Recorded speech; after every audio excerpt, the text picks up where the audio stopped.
This will be my last video on YouTube. I have for some time now become very weary of the debate, and I feel it's time to call it a day. However, this channel will continue and will be maintained by others. To my Muslim friends I say, Lakum dinukum waliya din, or rather, waliya la din. I will, however, try to briefly answer the question I get asked most often. Why did you leave Islam? It wasn't one particular issue or argument that led me to lose my faith, though there were many that had a powerful effect. Nor was it that I discovered anything new about Islam that I didn't already know. It was basically because of a change in perspective. I started to take a much more critical look at Islam. I'm not entirely sure how or what caused this change, but once it happened, the whole story Islam presented, and which I had for so long taken for granted, began to look increasingly absurd, and my faith slowly began to fall apart. The whole idea that God's ultimate aim for mankind is that they pick the correct, unfounded, dubious, and unsupported ancient claim, so he can eternally reward or roast them, who could easily provide undeniable and irrefutable evidence of his existence, and of what religion is true, but instead keeps himself hidden and ensures there is plenty of reasonable doubt, then makes the punishment for disbelief so obscenely excessive and cruel.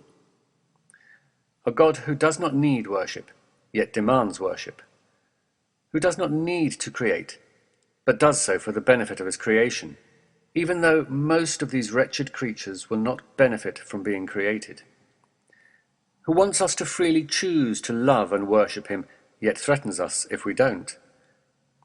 A parochial God who ignores most of the world in favor of a small area of desert, who did his best stuff 2,000 years ago, then took early retirement 1,400 years ago, who sent 3 crucial books but allowed the first 2 to be terribly corrupted before deciding he'll protect the third one, which of course he could have done from the start, avoiding massive schisms and lots of people having to be boiled, roasted, barbecued, and various other delightful recipes from his cookbook, who will make his messages so ambiguous, misunderstood, and easily misinterpreted that people will forever be arguing and killing each other over it, who will make the descriptions in his book, like Adam and Eve, look as if they contradict the scientific evidence, whose test basically involves killing, starving, maiming, and afflicting these poor creatures with disease, disaster, and congenital defects, then punishes them if they lose faith in him, who will allow the fundamental criteria for success or failure in this test to largely rest upon where or to whom you are born. But without doubt, the crushing blow to my faith was hell. I simply couldn't believe that if there is a God, he would be so sadistically and pointlessly cruel to torture his flawed and limited creatures without end. Boiling fluid will be poured down onto their heads, which will melt what is in their bellies and skins. For them will be hooked rods of iron. Whenever in their anguish they try to escape from hell, they shall be dragged back.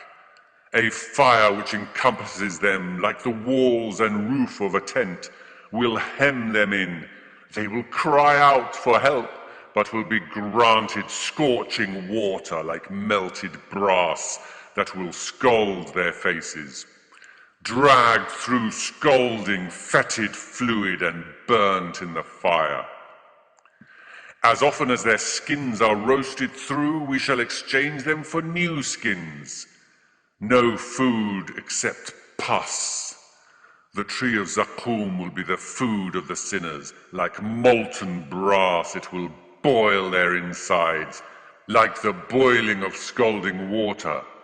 It will be said, seize him and drag him into the midst of the blazing fire, then pour over his head the torment of the boiling water. They will be given boiling water to drink that tears their bowels to pieces. Never will it be eased off them, nor will they be reprieved. Never will they get out.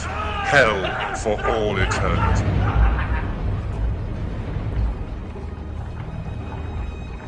To call a God who does this merciful is ridiculous beyond words. Once I looked at these verses with open eyes, my faith simply collapsed. And not because I totally reject the idea that there might be a God, but because if there is a God, I believed he must be better than this. For argument's sake, let's assume I have failed to comprehend God's wisdom.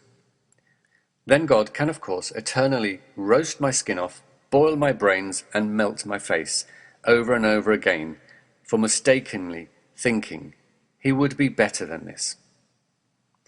But let us also, for argument's sake, assume that it is you who are wrong, and if there is a God, he has nothing to do with the descriptions in the Quran or the Bible for that matter. Then who is really insulting him? Is it I who believes God could not be a sadistic monster? Or is it you who believes he is?